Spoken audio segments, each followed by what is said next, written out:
mycket trevligt möte på hemsidan som sköter hela familjen Raisa Grichenko från Ukraina. Och sidan kallas Sommarstuga, trädgård, blommor och många annat. Det är fantastiskt duktig både kvinna och familjen som förstrålar kärlek, kunskap till alla. Och det är därför det är mycket viktigt att känna till den sidan och kanske kolla vad är det som nytt, vad är det kan hjälpa er med olika syfte. Men först och främst syfte att bli tillsammans allihopa med kärlek, tålamod, bemötande och naturligtvis fred på jorden. Varsågod, välkommen till den sidan och deras kunskap och kärlek. Приветствуем вас на канале Арт Мартем. Не удивляйтесь, что вы сейчас слышите шведский язык. Я только догадываюсь, о чем сказала прекрасная Елена, наш гость сегодняшний, гость нашего канала. Напоминаю, канал Раисы Грichenко «Дача, сад, огород, цветы». И у нас в гостях уникальный человек. Это просто чудо, человек, настоящее чудо, божественное чудо на земле. Почему? Да потому что почти 20 лет, в этом году вот будет 20 лет, как мы познакомились с Еленой. Это просто чудо, встреча была, потому что эта встреча дала нам великолепный шанс нового витка развития жизни и открытия сознания. Сознание – это просто новые пути, новые возможности. И вот сегодня Елена согласилась на эту встречу. Кто такая Елена Мартем? Это известная шведская художница. Знаю, что ее картины транслировались, показывались на многих международных выставках. Она художница, член Союза художников Швеции, известная в Швеции художница. И я картинами Елены просто восхищаюсь. У меня даже есть дома одна картина Елены. Она встречала нашу семью у себя дома. Это просто чудо.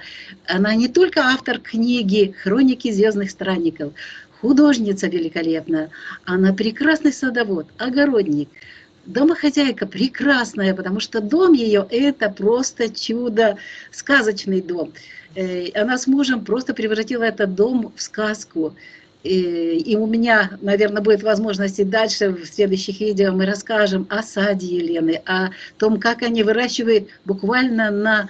там нету земли, там камни, и там растут растения, и растут розы там, потому что Елена, и не только розы, Елена прекрасный садовод, по-моему, один из лучших садоводов Швеции, потому что на шведской земле растет виноград, который выращивает не только виноград, другие растения, и он растет у нее, у других не растет. Это я вам так немножечко так вот предысторию рассказала. И мы вот специально договорились об этой встрече именно сегодня ей сделать. А сегодня у нас 15 января 2024 года.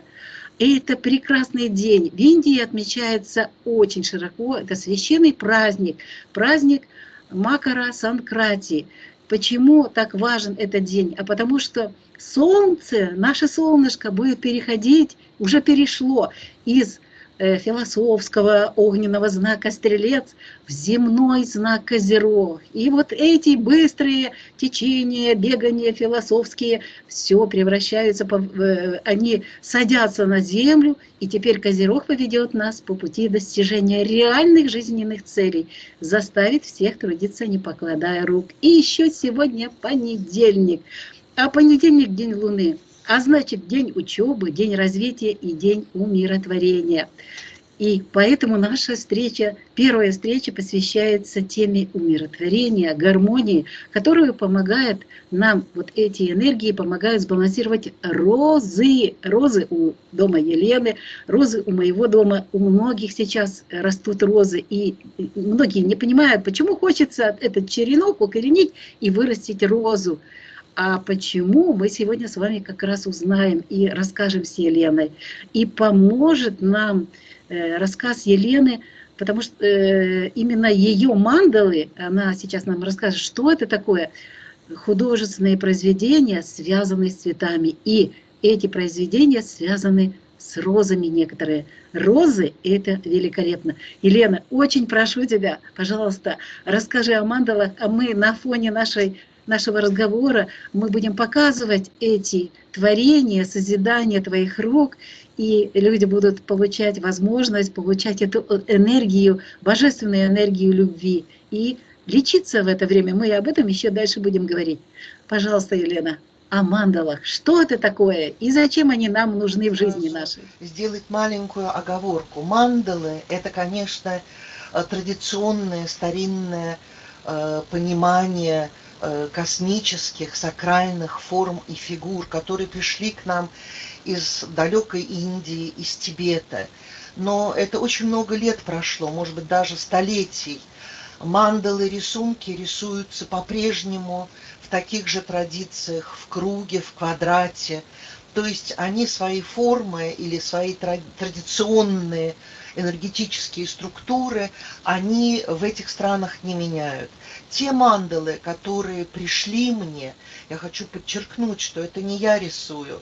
Эти мандалы мне спускаются по каналу сверху, и я принимаю каждую сакральную форму, каждый сакральный цвет, каждые сакральные структуры я собираю. И, скорее всего, в современном или более понятном эзотерическом смысле и языке, наверное, можно сказать, что это вселенские сакральные матрицы, ключи божественных космических потоков, кодов жизни и сфер новой цивилизации. Сферы – это сферы, конечно. Но прежде всего мандалы, несмотря на то, что это рисунки, это цвет, это колоссальная энергия, которая собирается в этих формах космических энергий от разных созвездий или планет. Это прежде всего и волновая энергия, потому что волны это как ритм исходят и от слов, и от цвета, и от света, и от звука. Это вы знаете, даже Бог сказал, и первым было слово. Это все очень связано тесно. И мандалы, это, как говорит, я еще раз повторяю, это волновая энергия с бесконечным движением и развитием триад. Триады разного плана. Это и Отец Создатель, это Дух, и это Сын. И далее. Это знание, воля, разум, дух, сознание, разум, магия, воля, разум. То есть это все эти триады, они как фрактальные элементы распространяются и размножаются, но они не теряют своего значения, своего глубокого значения для человека, потому что весь мир, все развитие, оно построено на триадах и их фрактальных подстройках.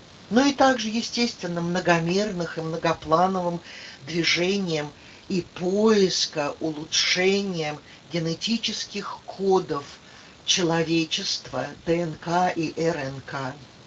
То есть это очень сложные, что называется, я даже не знаю, как это сказать, то ли это организм, то ли это структуры, то ли это живые какие-то сакральные формы, которые спущены сюда для людей на землю, для того, чтобы менять плавно, гармонично, естественно, с любовью и светом все человечество, и не только человечество, это спускается в помощь и земле, ее природе, ее энергиям, ее всем божественным творениям. Даже это касается и энергетических волновых структур галактики, потому что каждая мандала несет свой свет и энергии от разных планет и созвездий, которые подключают свою энергию и дарит нам, землянам, силы на наши трансформации. Мандалы – это необыкновенные инструменты, можно так сказать, причем живые инструменты. Почему живые? Потому что каждая мандала работает уникально с каждым отдельным человеком. У одного она может вскрыть память Акаш, у другого она может вскрыть какие-то пласты знаний. Но в любом случае, чего бы они ни касались, как бы они ни работали с человеком, с его организмом, с его структурами, с его полями, мандала никогда не причинит ни боль, ни вред. Наоборот, она мягко исключает из человеческих полей, из его пластов негативы. И что очень интересно, вы знаете, это был такой у меня опыт при встречах и работах с мандалой. Люди, которые несут в себе очень много и темного, и негативного, они не могут принять эти мандалы. То есть у них, знаете, сразу идет отторжение, им нехорошо, им плохо, они не могут с ними работать. И это тоже хорошо. Ну что, у нас есть свобода выбора, никто никого не заставляет.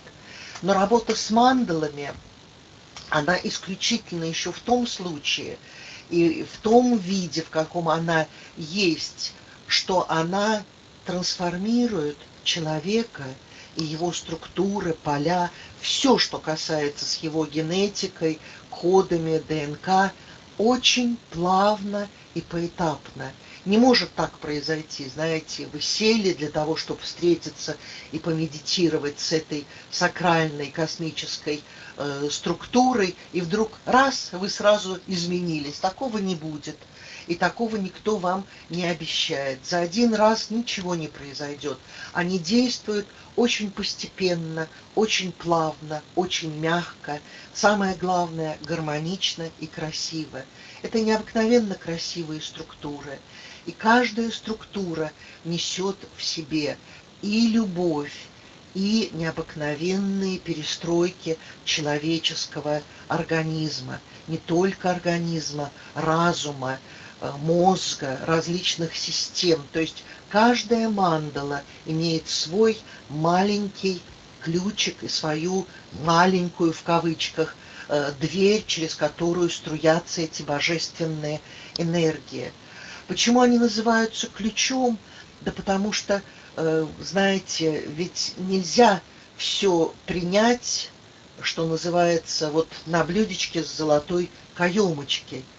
Вас тоже просят что-то подумать, о чем-то сообразить, что вас в этой мандале привлекло, или какая дверка, какой знак, какой поток вас затронул, и что он вас открыл. То есть я хочу сказать, что каждая мандала предполагает, естественно, какую-то духовную работу от вас, какую-то отдачу. Вам, конечно, не нужно лопатой в огороде махать, чтобы там, знаете, построить обелиск каждой мандале. Это не в этом смысле. Но ваше желание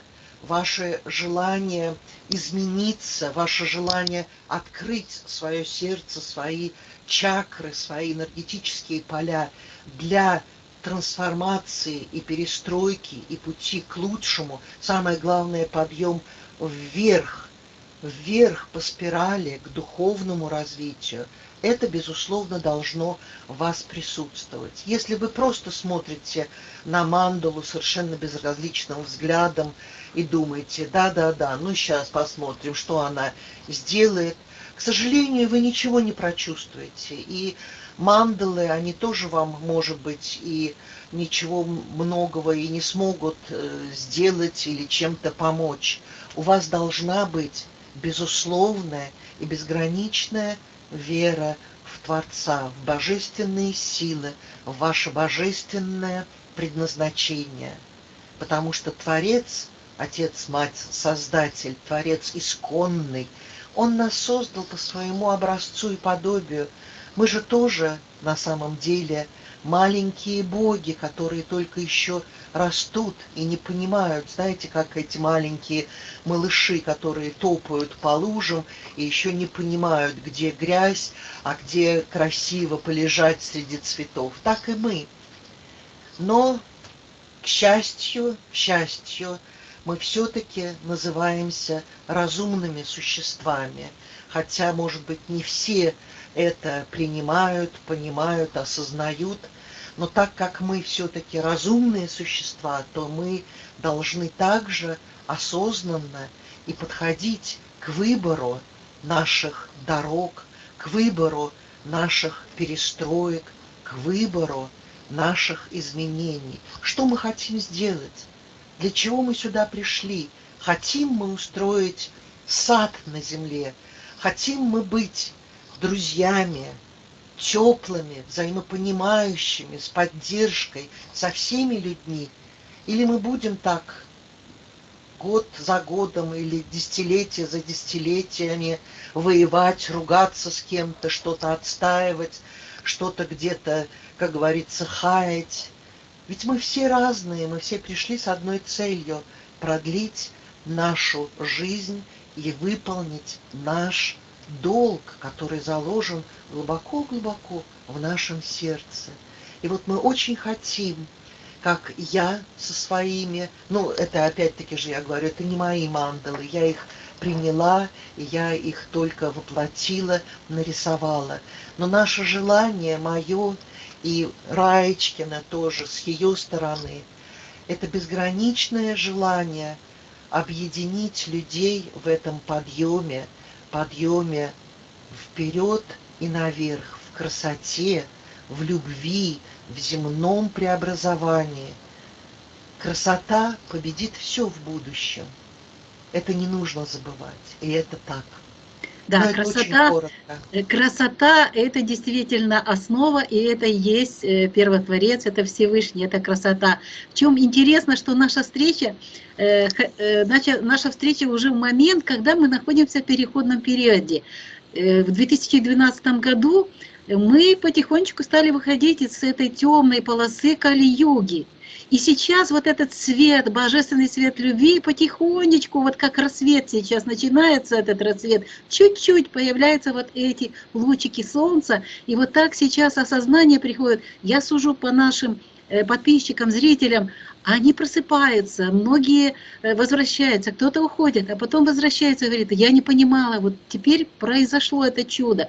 Вот у нас мы находимся в этапе, восходящем этапе, когда появляется вот эта возможность принять этот свет и проснуться, осознание. И вот среди вот этих 9 элементов, которые нам помогают в окружающей среде проснуться, вот есть эти элементы с 9. 2 – это розы и отдельно еще некоторые растения.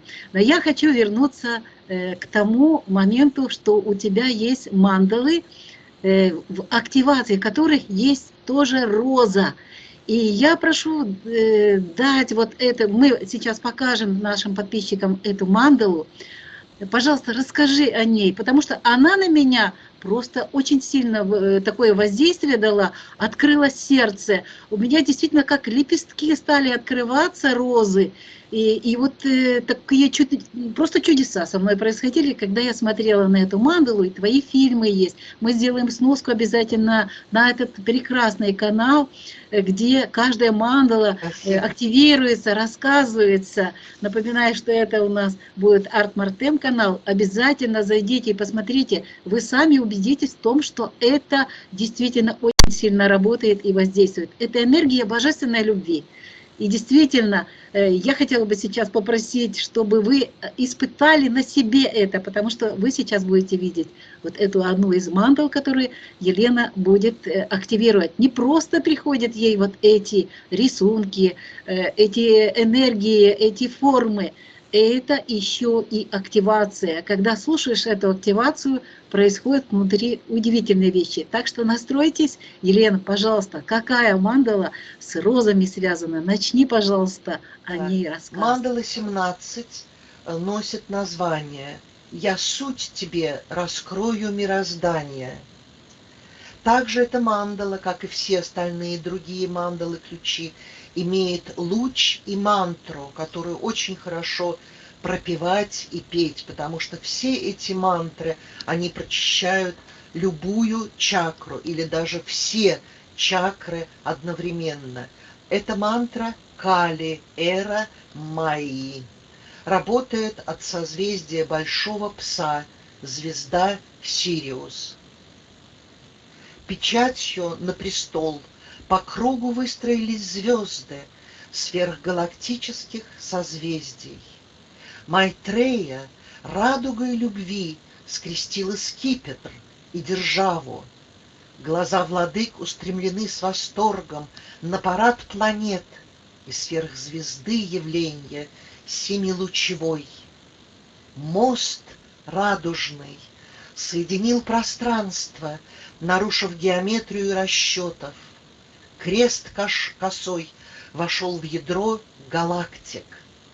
На небе вспыхнула звезда, и орган свалторный возвестили небеса о мира матери прихода. Дух розу голубую положил к ногам. Луч от короны путь высветил гигантам на принятие сознания Христа. Открыв сердца, мы встали хороводом в круг, и песнь сердца запели под руководством Абсолюта. Любви сверкающие кружева, где фиолетовый мешался с серебром и перламутровым, горели восходом нежной розы. Юпитер выверял с Венерою весы, Александрит лучом вошел в ядро земли кристалла. Ом! Будь спокоен и дыши, ты Бог и царь, корона на тебе покажет на скипетре 56, и 7 несет держава. И запах ландыша твою монаду освежит. Великолепно. Вот активация синей розы. Все мечтают о синей розе, у них не получается. А здесь, в этой мандале, как раз это энергия синей розы. Энергия великолепная. Итак, вы сейчас увидели и услышали эту великолепную энергию и ощутили энергию. Я надеюсь, вы тоже ее ощутили, потому что многие из вас уже проснулись. А возможно, после этих слов Елены и после вот этого увиденного источника энергии божественной любви у вас тоже откроется этот замочек и откроется эта дверь, где будет светить божественная любовь. Ну и вернемся к нашим розам, потому что розы очень влияют на наше сознание. Розы являются приемщиком и передатчиком этой энергии не только нам, людям, но и Земле. Но очень важно для людей сейчас, для людей тоже уравновесить эти энергии. И я уже говорила, что из 9 наиболее благоприятных элементов окружения человека, которые влияют на сознание человека, есть 2 элемента. И они связаны с розами и с некоторыми другими растениями. Мы о других растениях будем позже говорить. И поэтому нужно выращивать розы у каждого дома. И, естественно, использовать не только смотреть, дышать этим ароматом роз, но и использовать ароматические масла из роз. Розы вызывают такое чувство любви, радости и нежности. Она считается символом любви и привлекает такие позитивные, положительные эмоции. Имеет приятный аромат, хотя есть современные розы без аромата, но когда только смотришь, и вот эта энергия наполняет душу и сердце. И роза помогает снизить уровень стресса и создать положительную атмосферу. Почему розами всегда мужчины и женщины мирятся, приносят букет роз, и любое сердце сразу растаяло, и с розами в руках совсем другое настроение. И здоровье. Здоровье самое главное, здоровье, потому что каждый может просто вырасти в розу, с лета и до зимы получать вот эту энергию. И не просто получать энергию, очень важный момент. Роза и ее ароматы, и особенно красные розы, помогают развить первую чакру. А первая чакра важна в вопросе связи с жизненной энергией. Благодаря вот этому энергетическому центру в нашем теле мы имеем связь с энергией Земли, с нашим родом.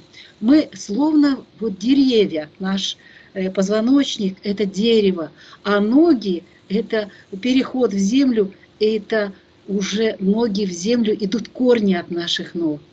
И наши корни каждого человека переплетаются со всеми другими корнями других людей. И мы едины, мы одно действительно, только еще этого не понимаем. Но когда просыпаемся, мы это уже начинаем открывать глазки и видеть, что ничего другого, кроме одного единого, который поделился и раздал каждому сердечку, каждой сущности на земле, самой земле подарил свою энергию, свою душу, кусочек вот этого единства, и все мы одно единое. И вот смотрите, первая чакра, Муладхара, красная, корневая чакра, красный цвет у нее. Если эта чакра не уравновешена, заблокирована, то ее состояние, плохое состояние разбалансировка выражает не только материальному благополучию, но и жизни вообще человека. Поэтому очень важно хотя бы начинать выращивать розы. И присматривайтесь, находитесь с ними. Я их не срезаю, когда уже перецветают, а просто с ними находитесь, берите руками их. И поймите, что мы едины, и вместе с розами мы можем активировать свои эти энергии. И очень важно, вот если мы Муладхару не активируем и не откроем, сколько бы мы ни проводили медитации, сколько бы мы не смотрели каких-то интересных вещей, не слушали музыку, пока наша первая чакра закрыта, у нас нет возможности активировать другие.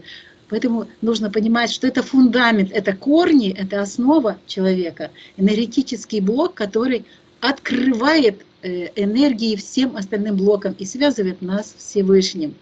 И вот мне очень понравилась вот первая мандала Елены, которая как раз мне тогда помогла в то время, еще очень сложное время. Она прислала мне эту мандалу и активацию, я настроилась на нее, и вот как будто бы внизу у меня, как будто бы что-то открылось, раскрылось, взорвалось. И вот этот поток снизу земли пошел и сверху, золотой поток. И это просто такое чувство, которое нельзя передать словами. Елена, давай покажем эту мандалу, первая мандала, которая связана с первой чакрой, потому что они все связаны с нашими чакрами и активируют нас, создают нам возможность движения энергии. Расскажи, пожалуйста, и показываем нашим подписчикам, зрителям. Конечно, конечно. Я просто еще тоже хочу немножечко добавить, что Раечка сейчас сказала, что очень-очень насыщенный цвет любви несут красные розы. Конечно, это и не странно. Красный цвет, что это такое? Это огонь.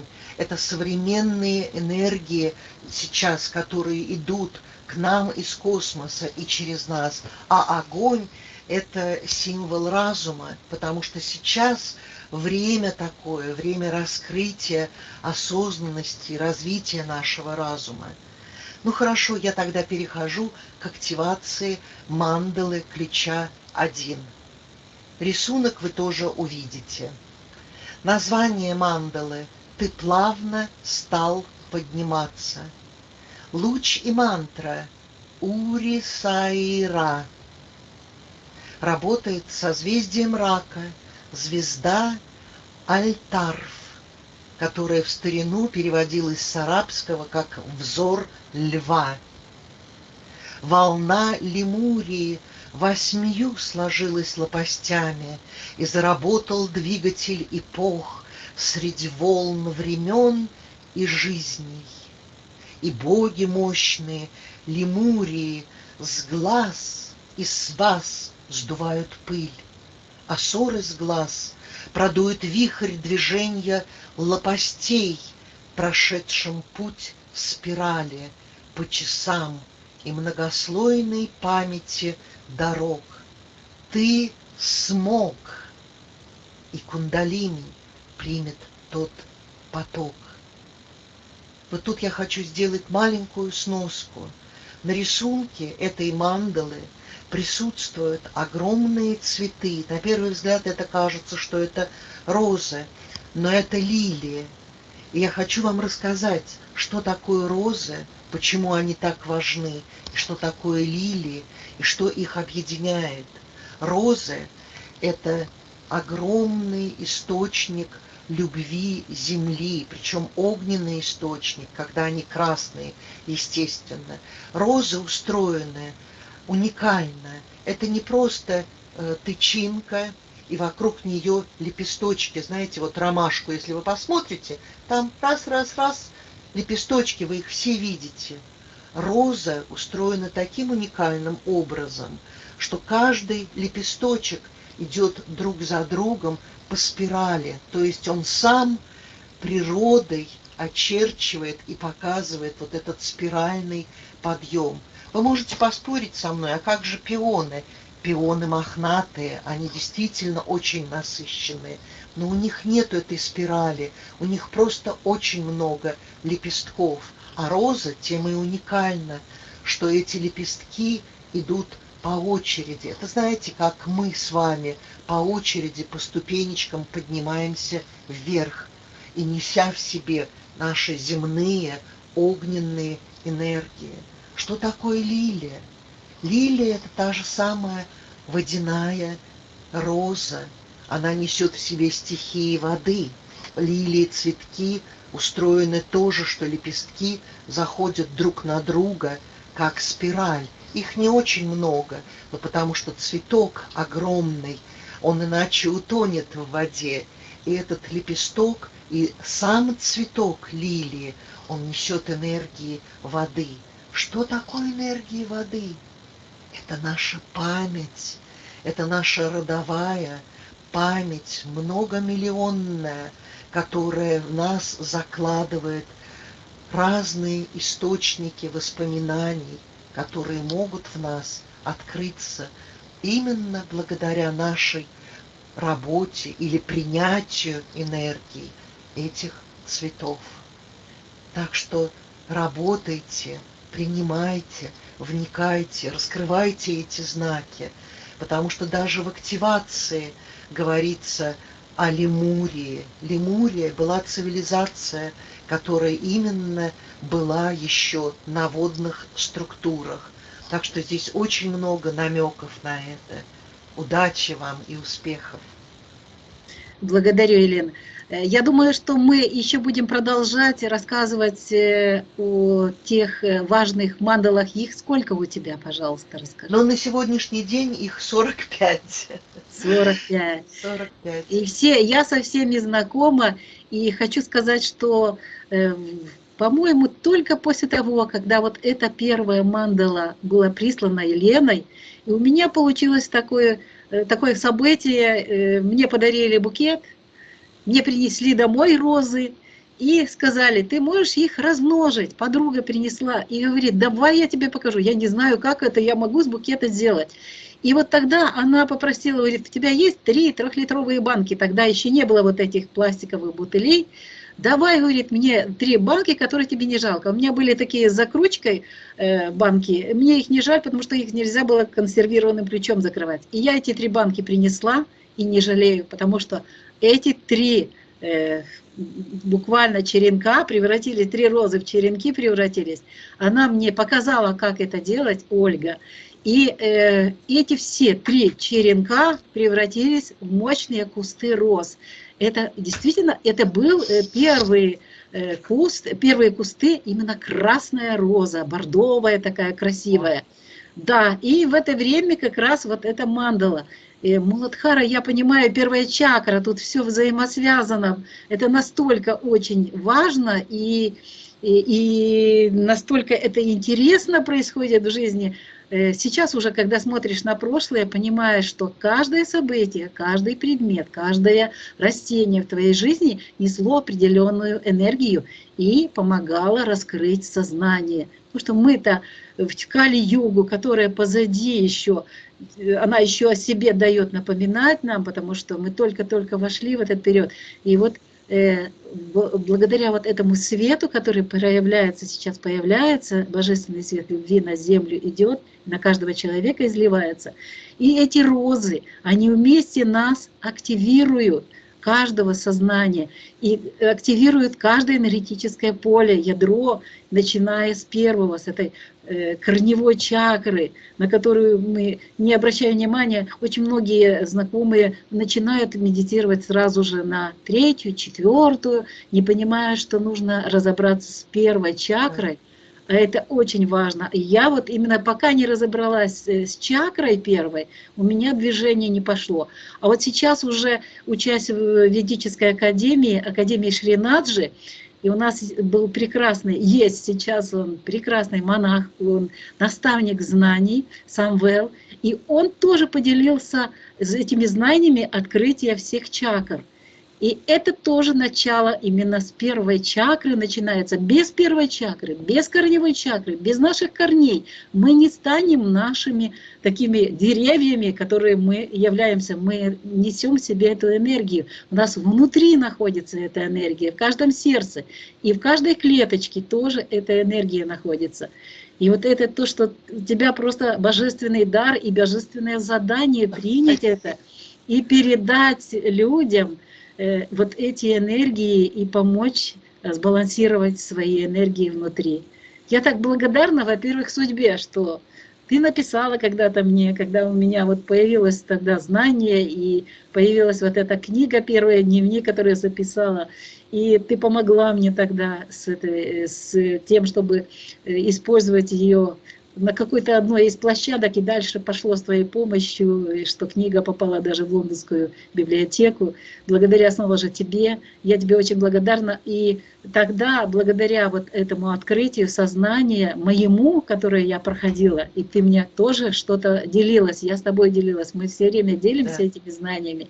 И вот тогда у меня было первое сообщение после того, когда дневник вышел в интернете из Ташкента. Мужчина около 40 лет. И у него тоже, у меня в 39 произошло вот это открытие, первое открытие.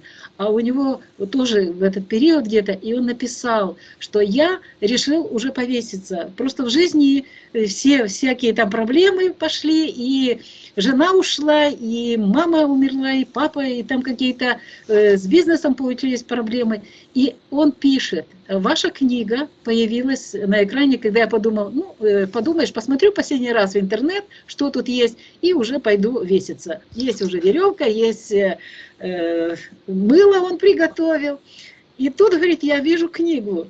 И открываю и начинаю читать. И те же самые энергии. И я, говорит, решил, нет, я успею повеситься. Я буду сейчас прочитаю все и буду читать. И прочитал он на одном дыхании всю книгу, не знаю сколько времени, и пишет мне, вы спасли мою жизнь. А теперь я понимаю смысл жизни и зачем. А я всего-навсего записывала, мне было дано задание такое высшими сущностями, светлыми, божественной сущностью, чтобы вот эти знания записать и передать, потому что я потратила определенное время, целый год, на ценнейшие знания, которые получила, и то, что записывала в наших встречах, тоже там же записано. И вот это помогает другим людям. Это очень важно, что нужно делиться и можно делиться. И сейчас солнышко божественной любви всходит, рассвет начинается. И я думаю, что наша первая встреча в этот день неспроста, и мы эти встречи будем продолжать. Ну и в завершение хочу тебя попросить сказать на шведском пожелание и на русском нашим подписчикам и твоего канала, и моего канала. Потому что эти каналы и дальше будут вместе работать и нести эту энергию. Пожалуйста, Елена. Jag är mycket glad att vi hade den liten möte och berättade lite grann om olika saker, men de är jätteviktiga, både om de mandala, nyckelmandala och naturligtvis om blommor och något annat. Vi ska fortsätta berätta mer djupare, men första mötet det var vår liten presentation som ni ska bara känna lite grann vad det handlar om. Men det ska handla mycket mer, det ska öppnas mer som bok som blir mycket, mycket intressant. Det är vår önskemål, både min och Raisa. Vi vill att ni ska känna sig både trygg, älskade och värdefulla. Därför att vi är alla gemensamma här på jorden. Vi är allihopa bara gäster på jorden och vi måste respektera både naturen och våra själ som kräver kärlek, fred och förståelse. Jag hoppas att ni får njuta här. Tack så mycket. Vi träffas mer. Hej då. Прекрасно прозвучало, а можешь перевести на русский язык? Да, конечно. Я сказала, что мы очень рады встретить вас на этом канале. На этом канале мы делимся любовью, пониманием, и мы хотим, чтобы маленькая часть, которую мы только сегодня вам дали, это только начало. Мы надеемся, что вы придете еще или много раз, и вы узнаете очень много интересного не только о мандалах, но и о Земле, о природе, о божественных энергиях. Это наша большая надежда и желание, мое и Раисина, объединить людей, потому что мы не разные, мы одни, единые здесь на Земле, и одновременно мы здесь гости, мы дети Земли, мы должны о ней заботиться, мы должны учитывать и растить любовь, понимание, добро, мир. Это наша задача, которую нам нужно развивать. И я надеюсь, мы это продолжим в наши будущие встречи. Обязательно. И знаешь, почему еще хочу дополнить, почему мы должны продолжать эти встречи? Да. Швеция, мы как раз попали на праздник, ведический праздник летом. Помнишь, Да, когда мы приезжали? Midsommar, да. Да. Midsommar. Это очень важно и сохранено в Швеции, Швейцария, Япония. Это ведические страны, которые сохранили эти традиции наших же предков, далеких предков. Когда они делились на разные религии, на разные страны, было единое государство, единое человечество, единое все. Потому что все понимали, что мы частицы одного единого. Я думаю, что мы и об этом расскажем, и поделимся дальше об этих важных энергиях. И сад, и огород, и все это вместе, и мандалы, все это вместе, эти знания дают нам возможность находиться в потоке этой божественной любви и дальше идти спокойно и уверенно по земле. Действительно, как ты хорошо сказала, создавать райские сады. У каждого дома должен быть райский сад. Елена, я очень благодарна за эту встречу. Взаимно. Это практически у меня первый опыт вот такой по скайпу. У меня был опыт чуть-чуть по-другому, но вот это первый опыт, когда мы общаемся, и на моем канале появляются вот такие видео. Благодарю за знания, за учебу, за эту божественную энергию любви, и которую мы делимся с нашими подписчиками, зрителями. И вам желаем, уважаемые наши зрители, желаем вам в этот период настроиться на эти энергии и быть здоровыми, потому что сейчас самое главное – здоровье. А здоровье, пожалуйста, занимайтесь Муладхарой, первой чакрой, когда вы с ней разберетесь, а вам поможет в этом роза, и материалы из розы, и другие растения, ваши райские сады в первую очередь. Успехов вам! Благодарю, Елена, за эту прекрасную встречу, за эту чудесную энергию. Я благодарю также, Раиса, что вы меня пригласили на эту встречу, и что мы были вместе, что я могла иметь возможность поделиться маленькими кусочками знаний. Я надеюсь, что это будет иметь продолжение, и я надеюсь, что люди примут это с интересом и с любовью. Это наша главная задача. Да, благодарю, так и есть, так и Да, будет. Солнце благодарю. встало. До Благодарю. встречи, до новых До встреч на встречи. наших каналах. Да, благодарю, благодарю.